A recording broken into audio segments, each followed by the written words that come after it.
আর মাত্র 1 মাস পর উজবেকিস্তানে অনুষ্ঠিত হবে এএফসি অনূর্ধ্ব-20 এশিয়ান কাপের বাছাই পর্ব।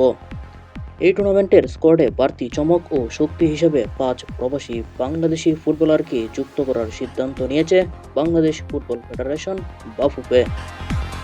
3 জুলাই বাফুফের ডেভেলপমেন্ট কমিটির সভা শেষে সাংবাদিকদের এই তথ্য নিশ্চিত করেছেন কমিটির চেয়ারম্যান।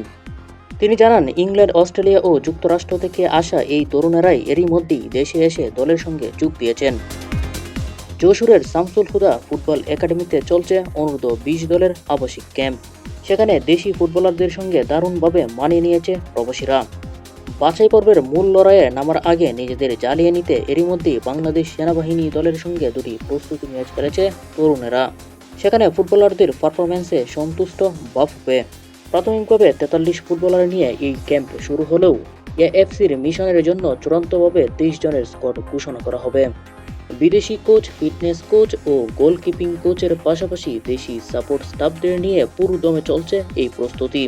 এবার এএফসির বাছাই পর্বের গণ্ডি পেরানোর ব্যাপারে বেশ আশাবাদী বাফুফের কর্মকর্তারা।